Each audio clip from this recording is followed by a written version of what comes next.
Good morning, everybody.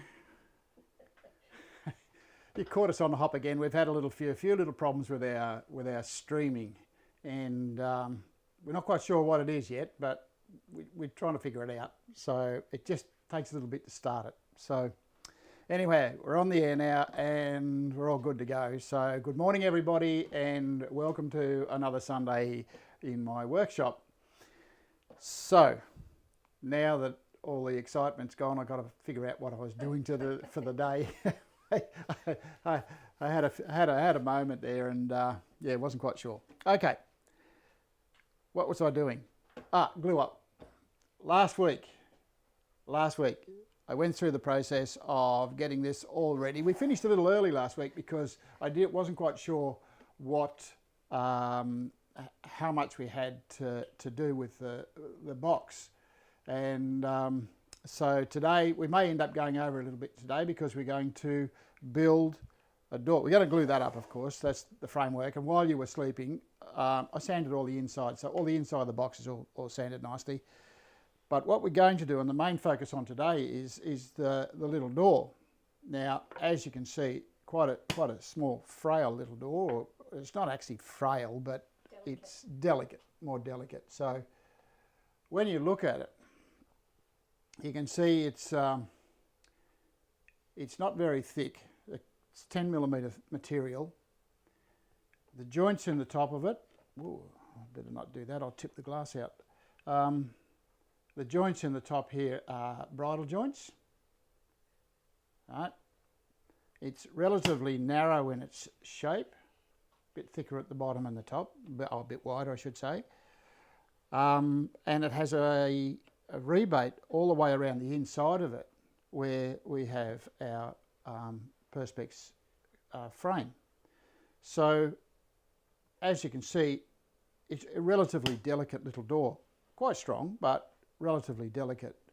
Now my method for building this is not the standard way you would do bridle joints. Now bridle joints are traditionally done either on a bandsaw or they're done by hand on a vise. I'm going to use a router to do mine. So that takes a little bit of thinking and a little bit of progress.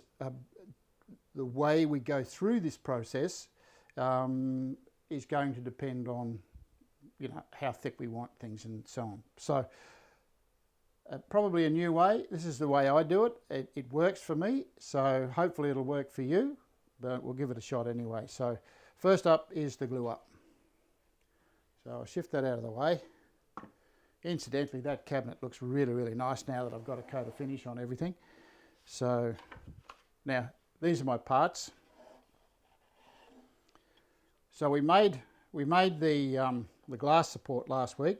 So we drilled out everything, we sanded it, we rounded over the front edges, we cut the little rebates in here so we could push it into our trenches, and that's what it looks like. So we're going to put that in place, and then I have my frame. You'll notice I'm supporting my material as I pull it apart. Normally I would just put I'd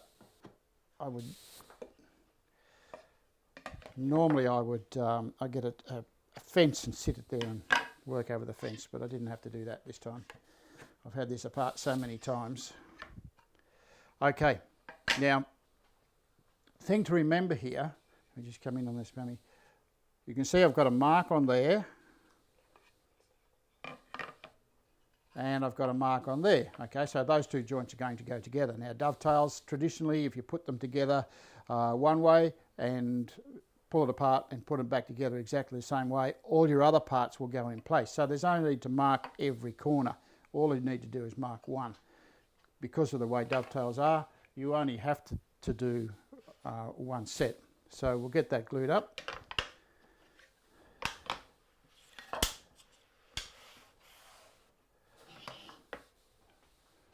I've been mucking around getting all my bits and pieces all set up. A few people to say good morning to. Who have we got? Graham Bell. Oh, good morning, Graham. I haven't seen you on there for a while. Paul Adcock. Paul last week. J. Parra, John Parra. John. Yeah. JB. JB. John Porter. John Porter.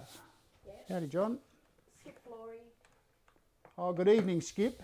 Yeah. Oh, it was good evening, John Parra too, yes. Derek Lark.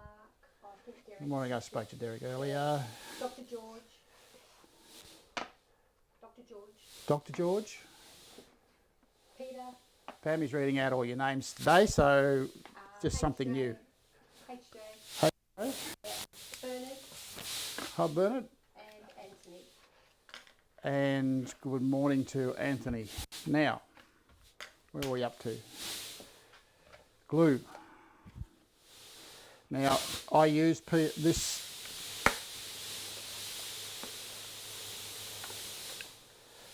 Tide Bond 3.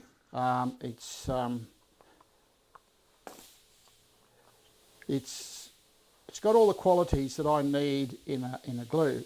Now, lots of people have said to me about different glues that they use. I notice occasionally I see Dave Stanton gluing up with the red Tide Bond. He also uses the blue Tide Bond. And I've spoken to people about using the Tide Bond animal glue or the casein glue. They have their reasons for doing that.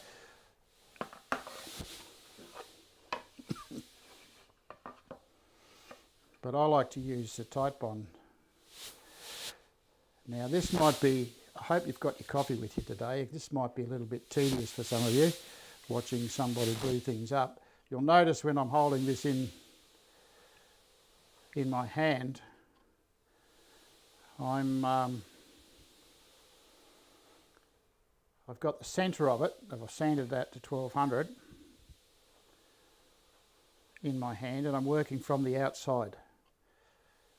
Now, You've got the inside against your hand. the inside is against my hand. Now, the reason I've got the inside against my hand is because basically what I don't want to do is I don't want to get squeeze out on the inside of the box, right? It's too hard to get rid of. And you'll notice that when I'm gluing it, I'm only going 3/4 of the way in on the joint. Now, the joints are very snug. They fit well, okay? So there's never a drama with the glue coming apart or the joint coming apart.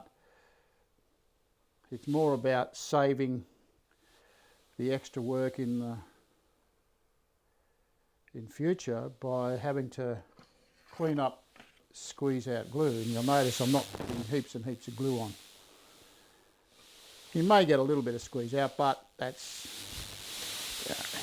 by the by, it's just a small amount. And you need to work relatively quickly.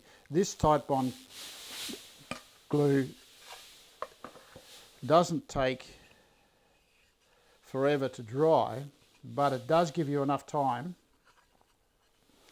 to put your whole box together and do any adjustments and set up the box square before it will set. So you've got about 10 minutes. That depends on the weather too, so if it's really, really hot, probably less than that. But now you'll notice on one panel I've done both ends, put glue on both ends. This panel, only one end. Basically because I'm going to be working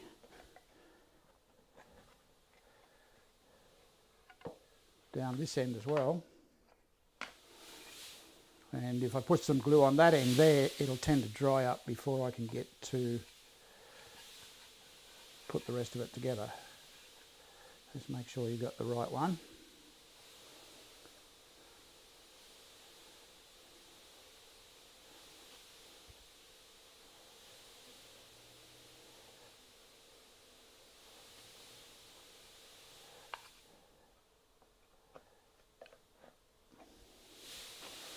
Okay, so there's nothing to go in the middle at the moment. I'm going to put in the shelf after I've got the frame put together.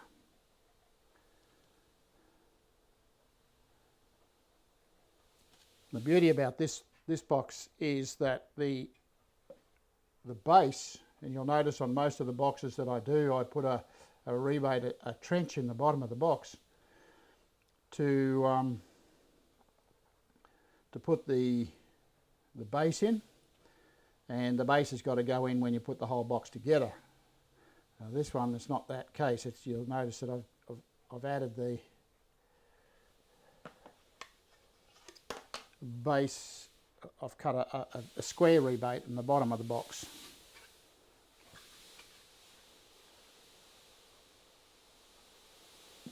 Or for JB and for John Parra and for Skip, that's a rabbit, mate. I think that's an old joke now. That's an old joke? Oh, okay. Yeah, you can stop that now. I'm not allowed to say that anymore. I thought it was an American joke. No, it's just a dad joke. Oh, a dad joke. Oh, okay. Or maybe a granddad joke. Oh, now you're getting personal.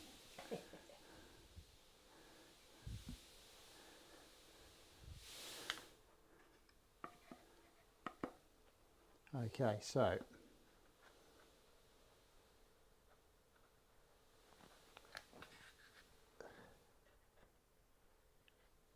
as you can see, the joints are so good and so well fitted that they will squeeze up just with your hands, and they'll be relatively tight. So it's always comforting to know that if you use your GIFKINS jig correctly, you'll find that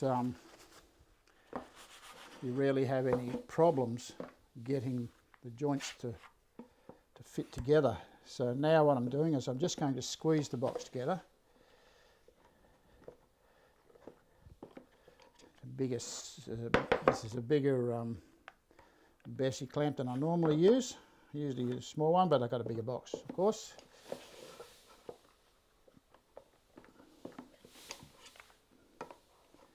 And all I'm doing there is just squeezing the joints together.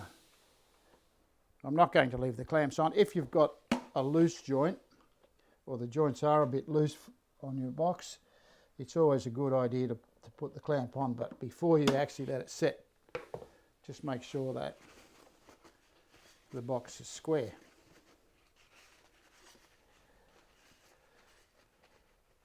Now by doing that, you can see here, I haven't wiped the inside yet, so if Pammy can come into there, you can see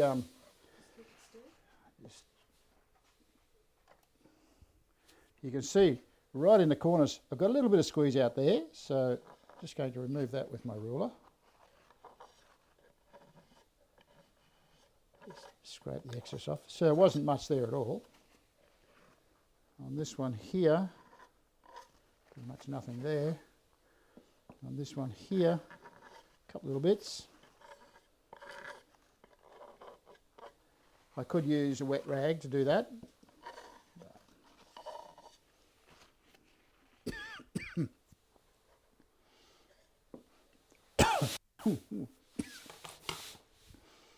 So now we just check for square, and that's pulled in absolutely spot on square. I'm really pleased with that. And you'll notice I don't need to leave the clamps on it.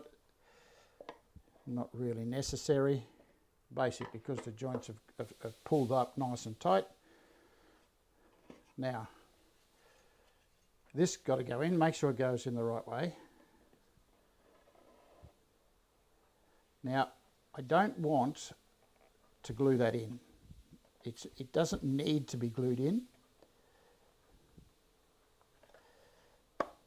Fit it in properly though.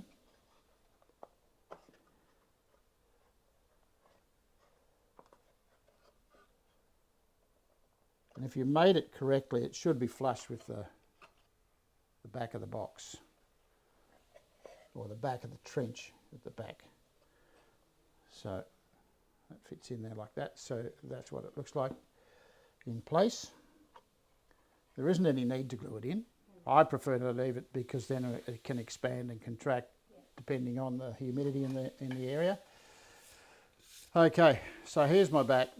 I've got a piece of rose mahogany. I've sanded one side to the same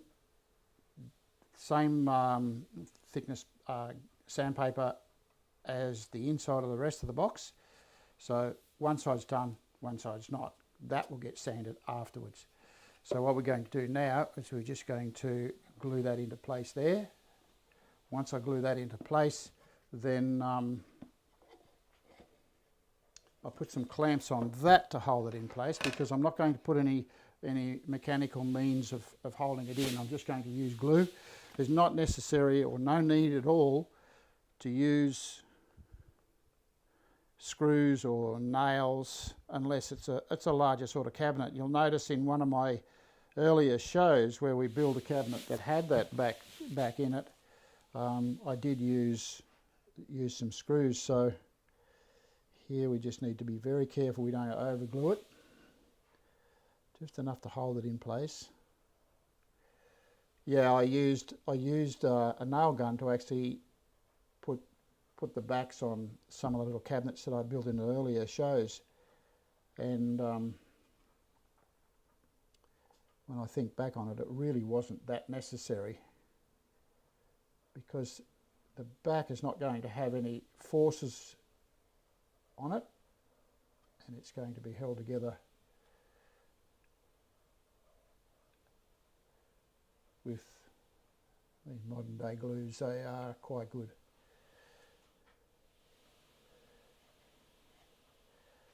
I'm trying not to over glue it so that it don't get squeezed out on the inside of the box.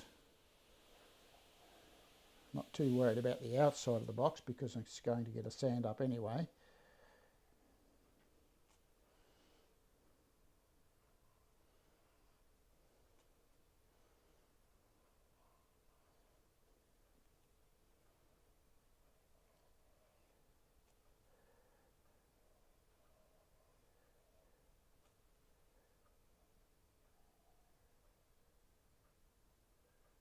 Make sure I've got pretty much all of the surface with some sort of glue on it.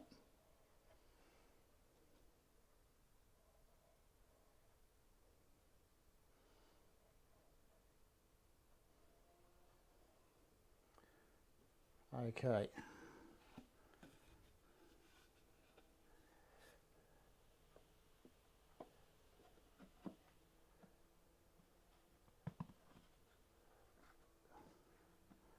That into place. Just make sure I've got excess glue wiped off there.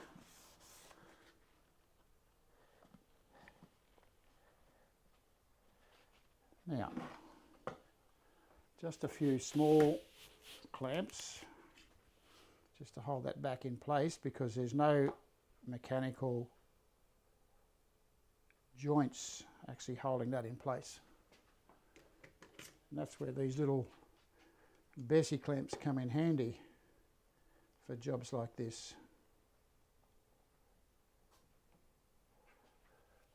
I'm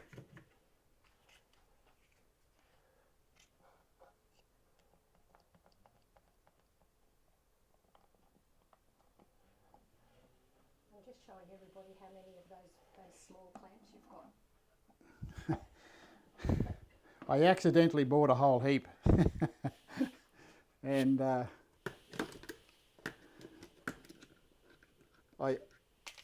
when I bought them, I thought they were something else. I didn't actually do a lot of research when I bought them, and it was a bit of a mistake, but it's a mistake that worked out fine for me, because now I have something that I can use when I'm making the smaller parts of the box.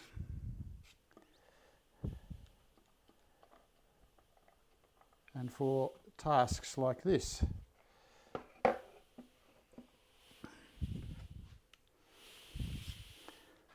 doesn't count all the clamps that you've got in the other room.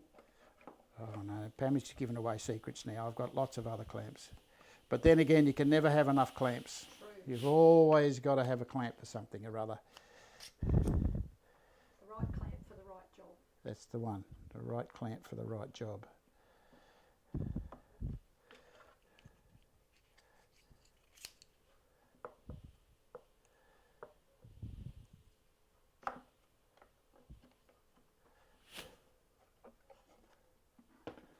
See that that's fitted properly all the way around.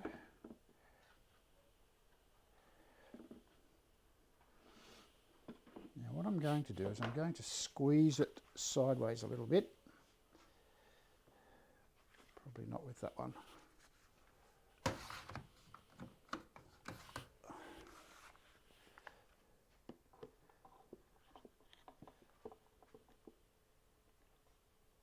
Just want to pull it in a tiny little bit there.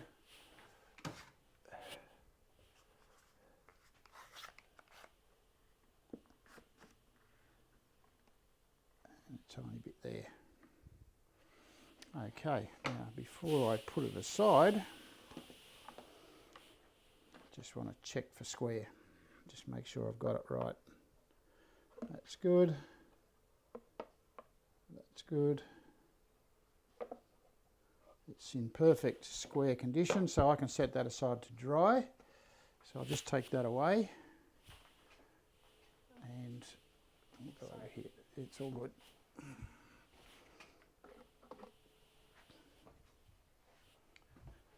Okay, now you can wake up, folks, because all the boring stuff is over.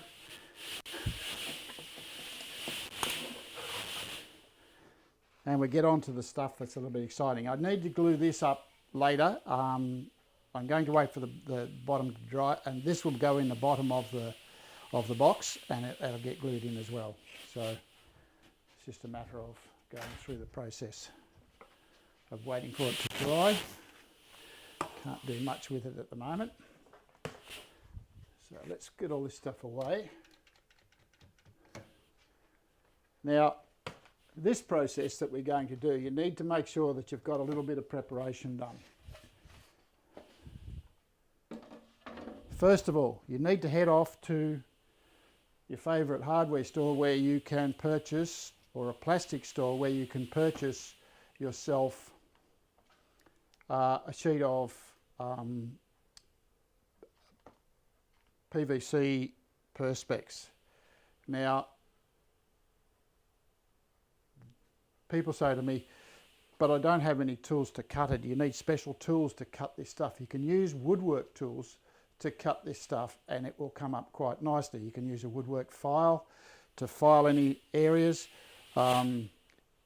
Generally, you need to use fine tooth cutting tools, like if you're using a bandsaw to cut it, which is what I've done with this one here. And you can see on the edge of it, you can see it's quite ragged along the edge here, and that's because I have a ripping blade on my bandsaw, and that's the sort of damage that we've done.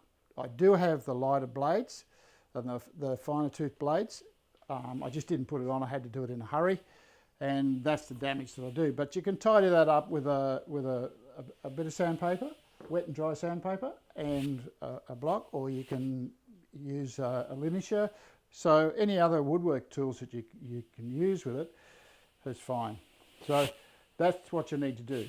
Now, you'll notice on that piece there was a piece of flimsy plastic over the top of it for protection. And what I've done is I've cut myself a piece and I've covered it with tape to protect it a bit so that it doesn't get scratched during the process of assembly of the door. Now I'm going to be pulling the door apart, putting it back together again on a number of times, and I don't want to do too much damage to it. That's just ordinary painter's tape. It's you can buy it from most of your hardware stores. That's what it looks like. So just a roll of that will be adequate. It does the job.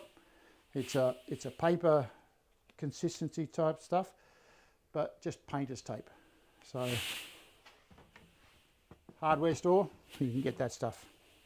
Now, the rest of your preparation. I'm going to show you what I did. These are the parts that I did as a prototype. You can see this one's got a bit of damage on it. That's because basically because it's a prototype and I wasn't too concerned about it, but there are processes to stop that sort of thing. You can see the end of the joint, right? And that fits into the top of the stile. So you've got your stiles and that just fits in there like that, right? Now, when you look at that, it's quite flimsy. And any work that you may do on a router using thin material like that is always a safety issue. There is always a problem keeping your fingers away from your router bits.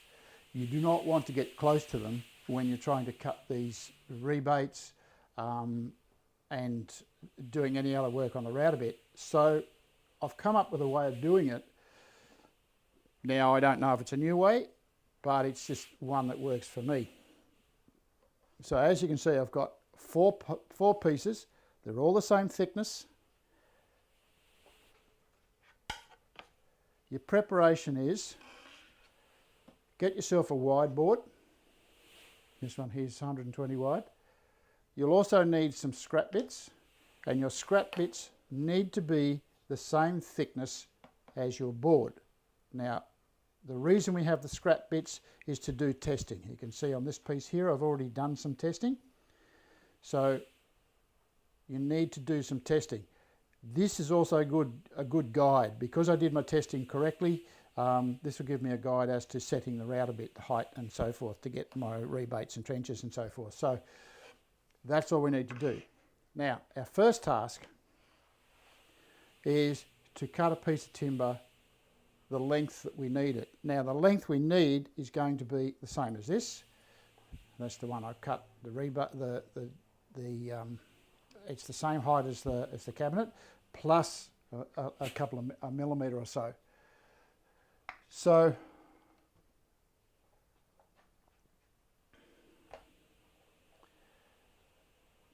just going to mark that and use this as my gauge. Actually, I'll use the other end of the board.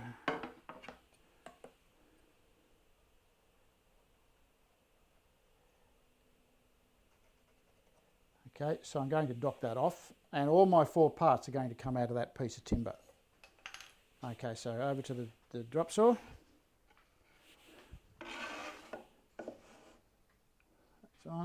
It's on, ears on folks, just going to cut this off.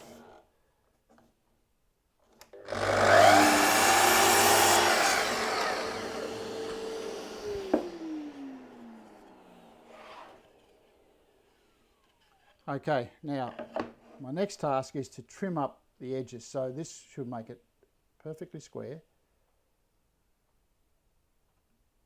I'm just going to take a very fine shaving off the edge with my saw.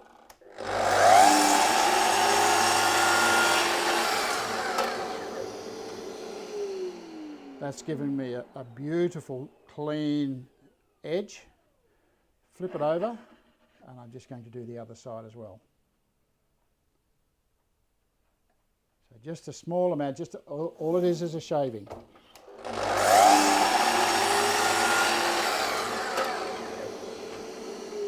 And there's my beautiful clean edge. Oh, actually it didn't take enough off. There's a little bit of a rebate there. I'm going to take a little bit more off.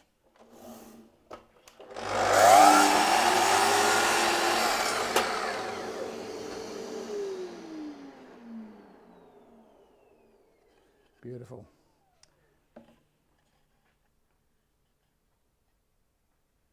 There's a little fault in the timber, so I might do that again. Take the fault off. I think it's a grain related fault.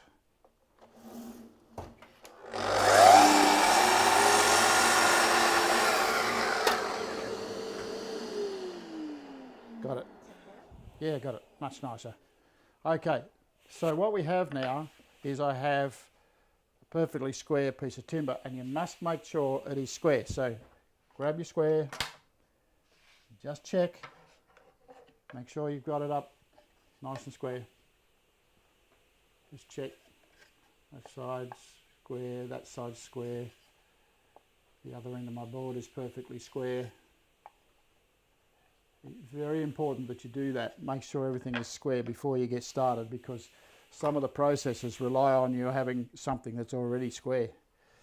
Okay, now the first thing I want to do is I want to make these two parts. So we have a trench down the middle, and then we have the outside leaves of our bridle joint are also there. So we're going to build these, and then we'll go on and build the other two parts in a second. All right. Some of you can probably guess what I'm doing here. So now I have this router bit that I'm using here is the one that comes in our kit. It's 3.2 mil. Now, the thickness of that cut has to be the same or a little bit wider than the thickness of our piece of plastic, okay, our plastic frame. If you've got it too wide, if you're using a 4 mil or a 6 mil, you're going to have a big gap and the door will flop around, or the panel will flap around. So the idea is to make sure that the router bit you use is equal to the thickness, or just a tiny little bit bigger, thicker than your material thickness. Now, this is my tester. Get my height.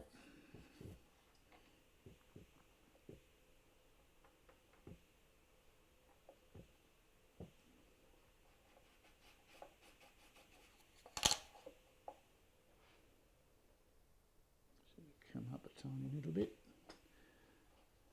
That's it. Now, I'm going to put this in the middle of the board. I'm going to cut my trench in the middle of the board.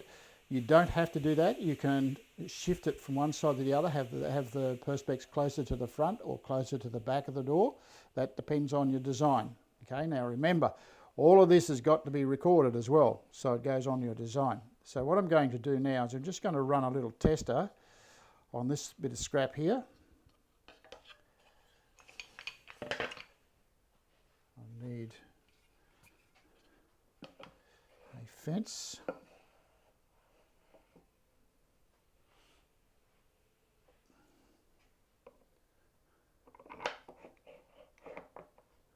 Just checking to see how much time I have. Now the depth of my trench is going to be about 7 or 8 millimeters. I don't want a deep one.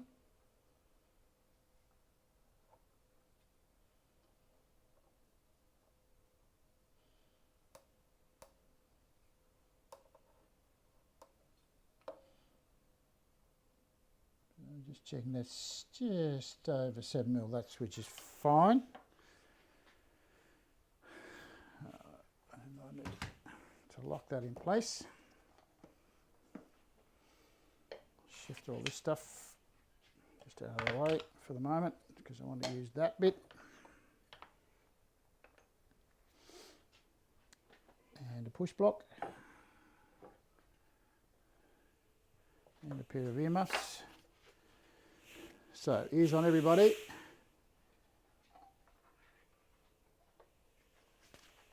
Pam, you're going to have to go around outside there. I'm going to be here.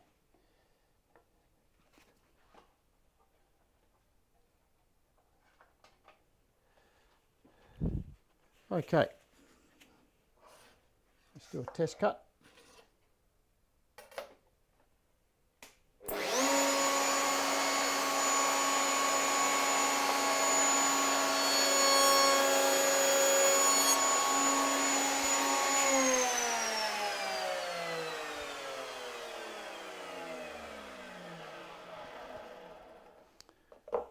Okay.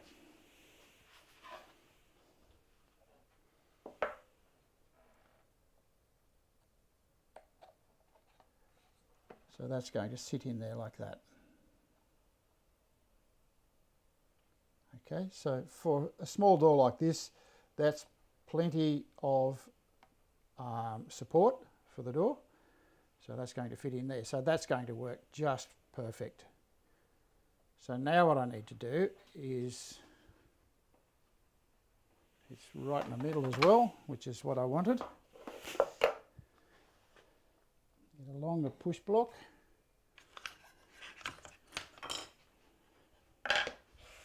And on here, I'm just going to cut trench down both sides.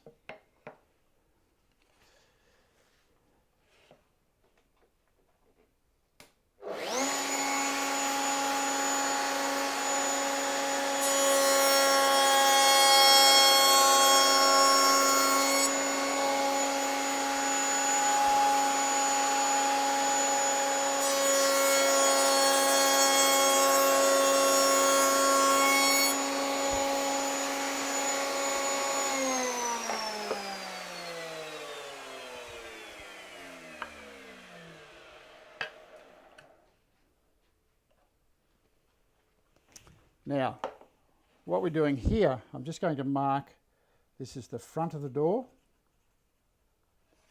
I'll write it here as well.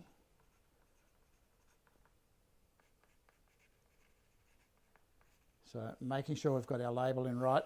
So every time I do a cut on this piece, I'll have that side up. Okay, now back to adjusting. What we want to do now is I want to do the end of the bridle. Okay, so what we're doing here is now I've got to cut this little rebate in the top of the bridle. Okay, so we're going to do that in the top of the board. And what I want to do here is just adjust that as far out as it will go. Okay, so that's as far as I can get that to go.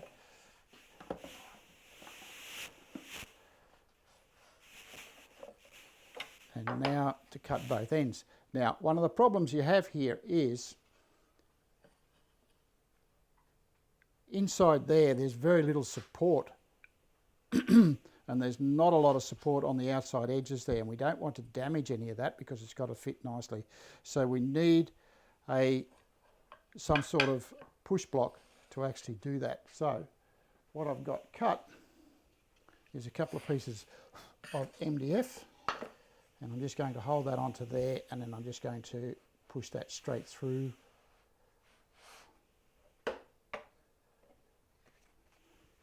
Like so. So ears on, everybody.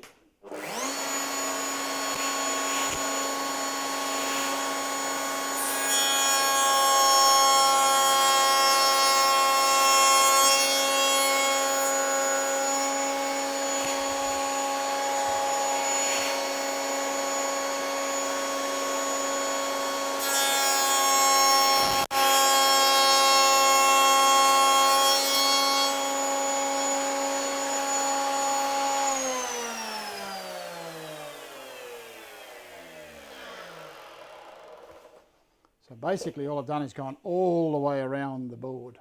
Okay, so now it's just a matter of docking off that piece, and that will give me that piece.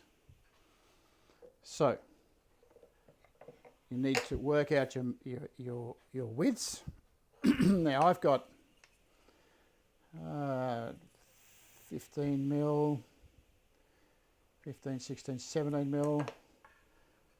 I think I might go, say 18 mil will be a good size. And remember, you're in the design process, so if this doesn't work, you just repeat the process and give yourself a wider board. Because I did a demo, a prototype, it should be okay. Okay, so that's the measurement I've got. Now we dock that off. Excuse my croaky voice. Okay.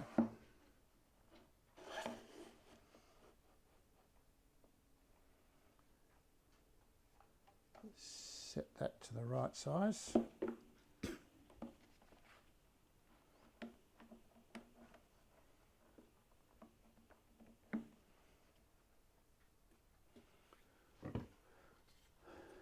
And I'm just going to dock that straight off there.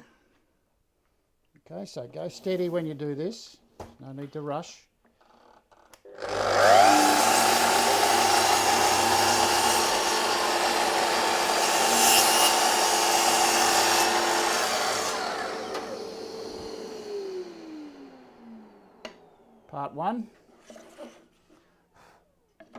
turn it round.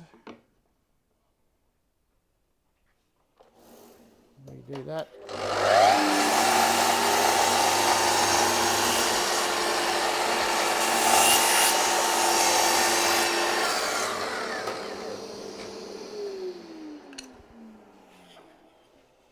Okay, over to the bench. Remember, keep that close handy because we're going to be using that again in a second.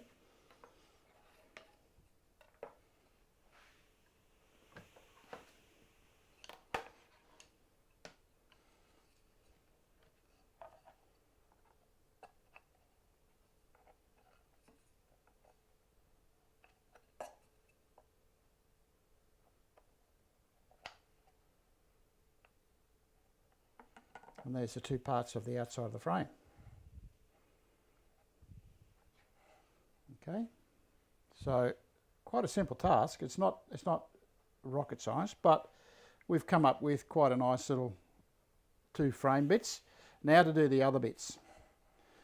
This time what we're going to do is we need to make sure that the length of our piece of timber is the width of our box.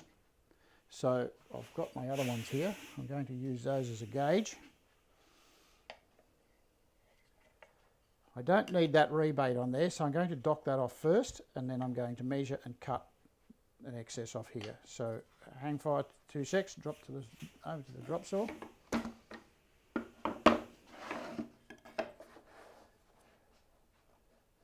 Just dock that off.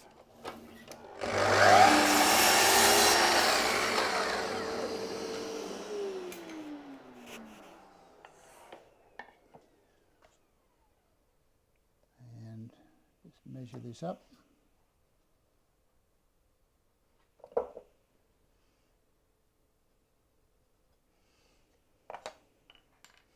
Back to the drop saw.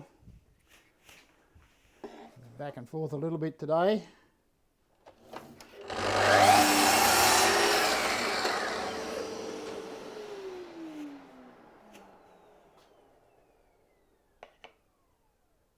So there's my pieces.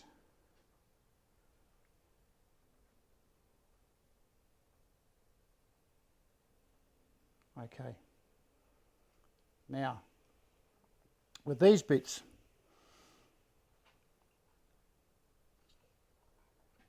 shift that out of the way. My first task is to cut the trench. Okay, we've already got the height set for that, so it's not going to be a drama. So what I need to do is I need to cut a trench down both sides. Now I'm going to do one deep one. And then I'm going to reduce the depth of the trench for the bottom bit because we don't need the same amount. The reason we do a deep trench in the top panel is because we're going to put an arc on there. Now whether we put a complete arc there or half an arc, what we need is plenty of support for the perspex, and we don't want it showing at the top edge of the arc. Okay, so to get that arc in there we need a bigger piece of material. We could use the same trench depth, but I don't see a need for it. So what I'll do is I'll cut one, that will be the top, and then I'll just reduce it down a tiny little bit for the second one. So that's going to go along there. Just need to get my earmuffs. We'll shift some of this stuff here too. I need that.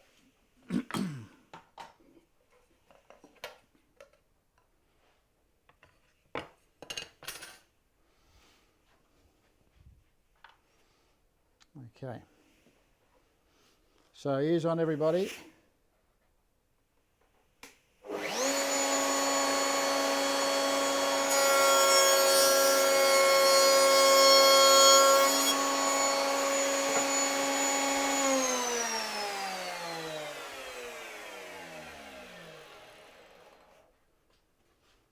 I'm just going to reduce this down a little bit. There's no need to have it that far out. To the bottom. There we go. And this is the top front.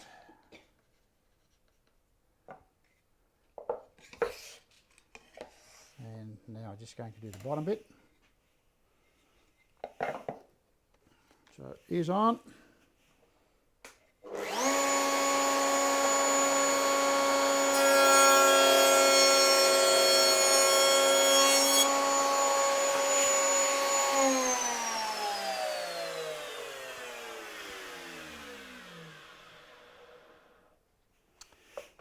Okay,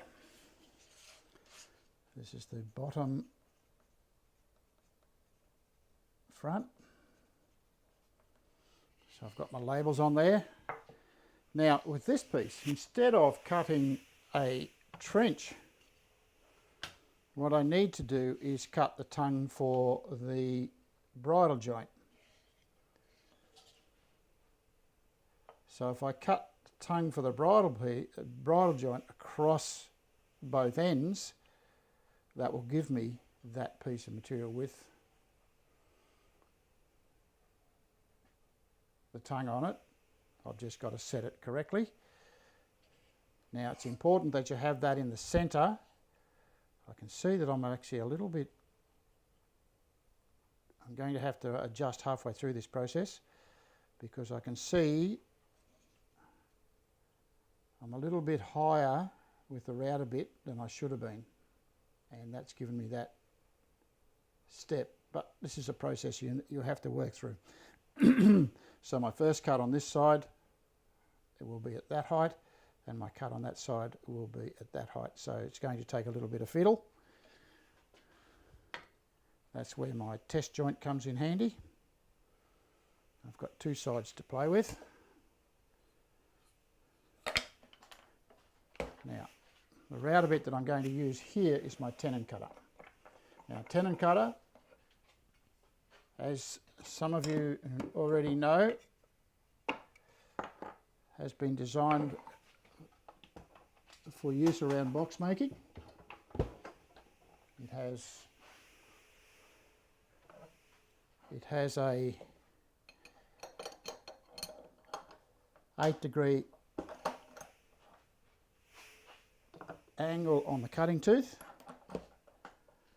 which gives it a really good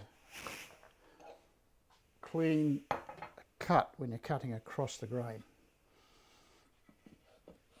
Okay, now I'm going to adjust this. I'm just adjusting this to the height of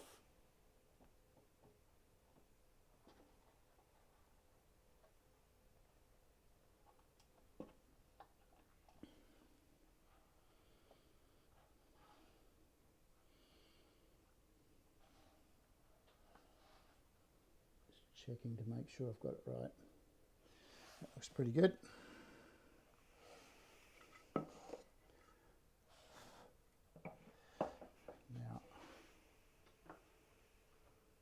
I've lost it. Where to put it? There it is.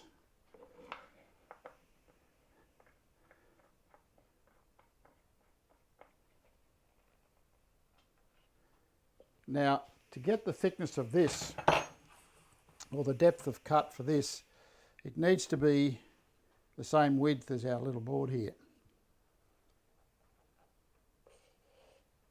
And so you might need to come around the other side there, Pammy, on the camera.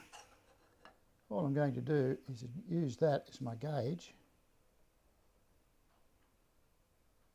to set my fence.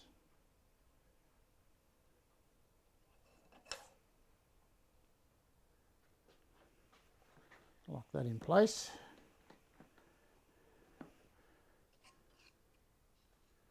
And on my test board,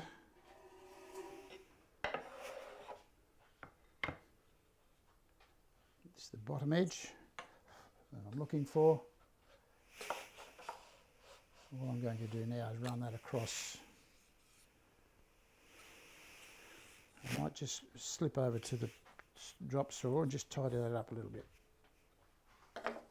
Ears on, folks, just to tidy this one up.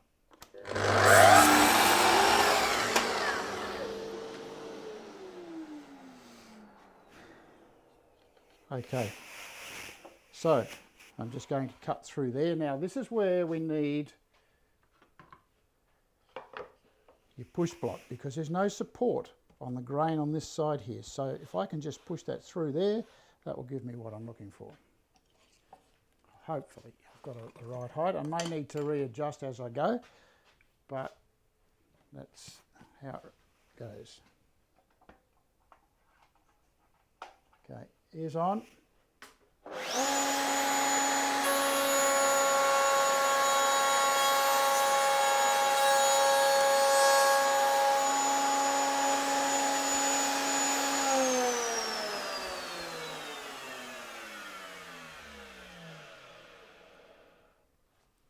Okay, so that's a perfect height. You can see, I'll get my pencil here, you can see that I've cut exactly the same height as that part of the thing there, and it's just perfect. A bit hard to see? Yeah.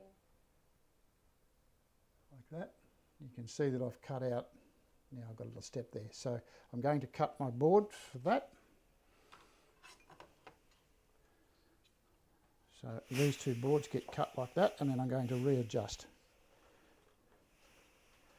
What's going on here?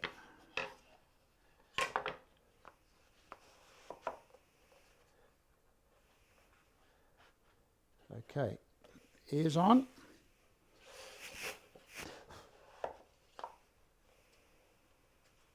Better.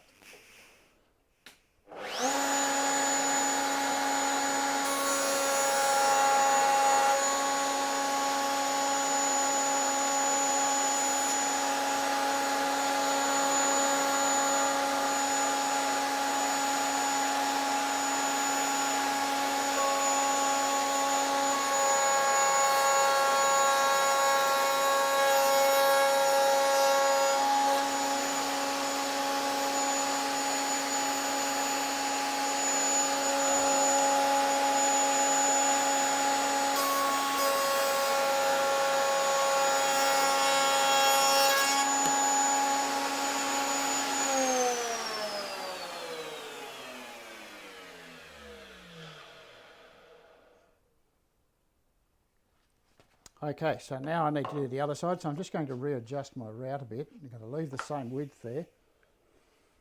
I'll just get my other piece of material here. This is my offcut. Just got to drop that down a tiny little bit.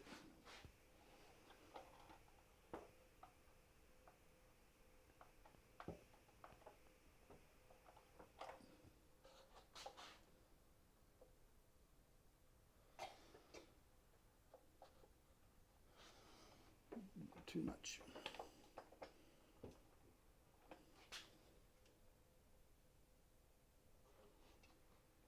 Be very fussy with your setup in this one too.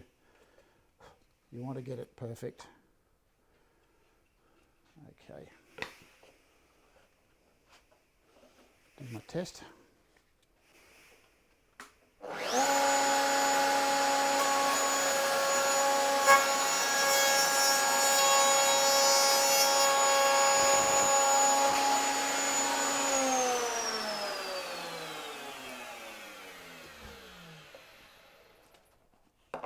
Easiest way to test to see if you've got it right.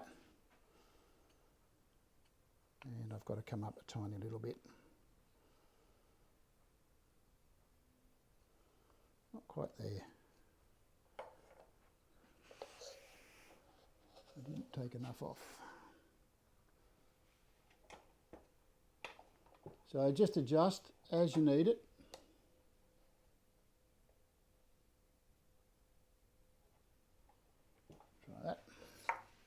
Remember, use your scrap material for this.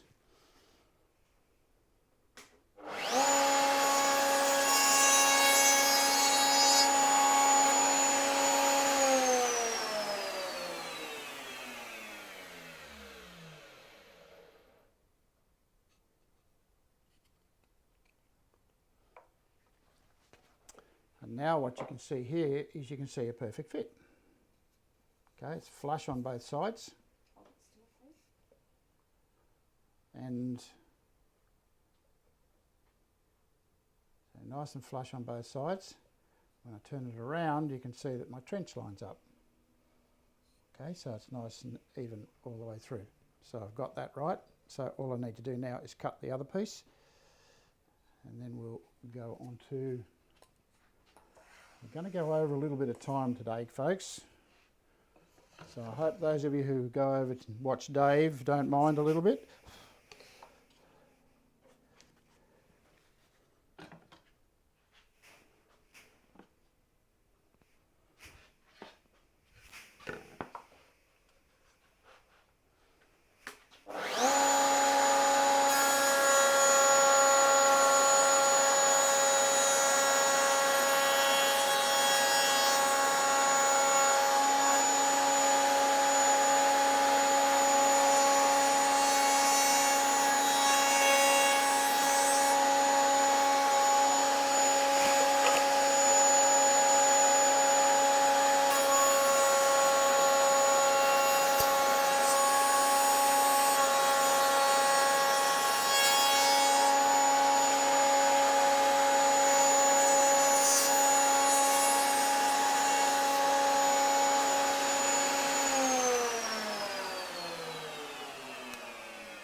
Couple of furry little bits and pieces there. That's because we're very fine cuts.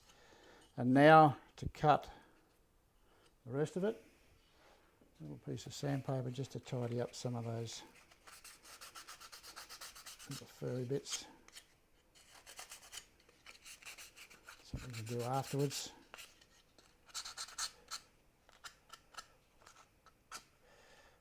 Okay, so it's over to the drop saw. And we'll cut those to size.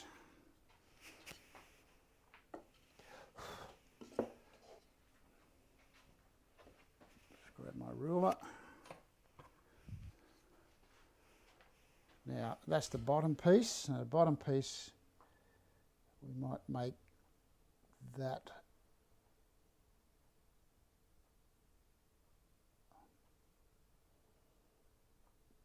say 20 mil. A little over 20 mil.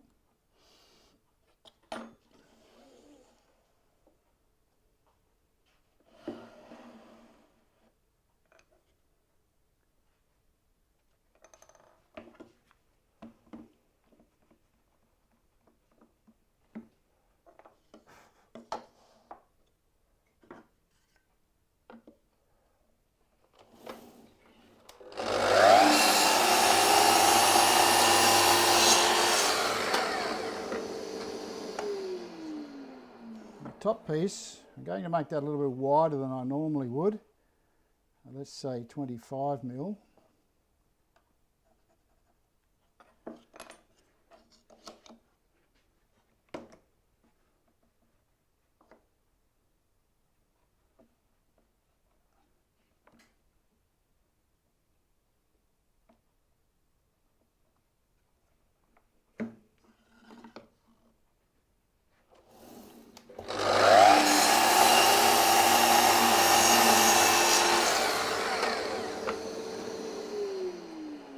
Okay, back to the bench.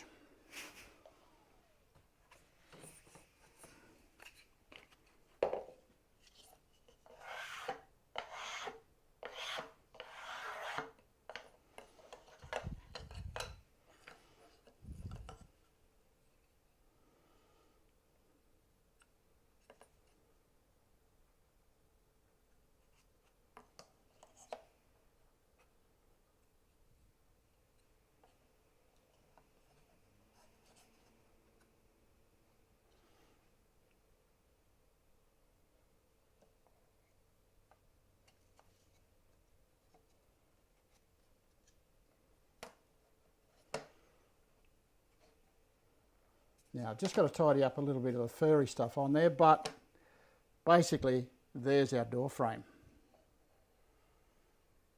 And just tidying up those furry bits there will mean I can pull that in nice and tight.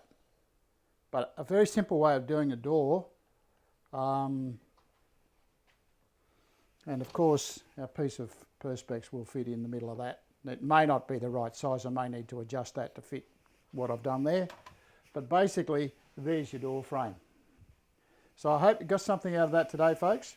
this is where we're going to stop right now, and we'll assemble this, and we'll talk about the process of doing the top edge a bit later, next show.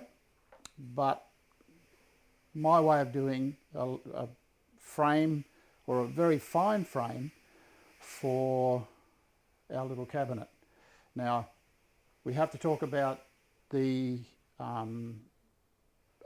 planning, so I've got to go through that with you, and that will be next week. So what I'll do is we'll stop there, and next week we'll have a look at our plan. Okay, so I've got the plan already drawn up in my little folder here, and we'll get that. We'll have a look at that next week, and put down some of the information that we've got. I'll probably do that before the show, so I can just explain exactly where I went with it and how I got there. So we'll do that, and we'll continue with the door and get it all glued up, get it framed up, get the hinges on it, all those sorts of things. So there's still some little bits and pieces to do with it, and we'll fix those next week. So have a good week, everybody. If you're new to the show, by all means, please subscribe, and we'll give you a reminder next Sunday when we're on. So we're getting towards the end of the show, end of the box, and we're starting to sort of we'll be looking at finishing and so forth. So those sorts of things have to happen as well. So have a good week, everybody, and I will see you all next week.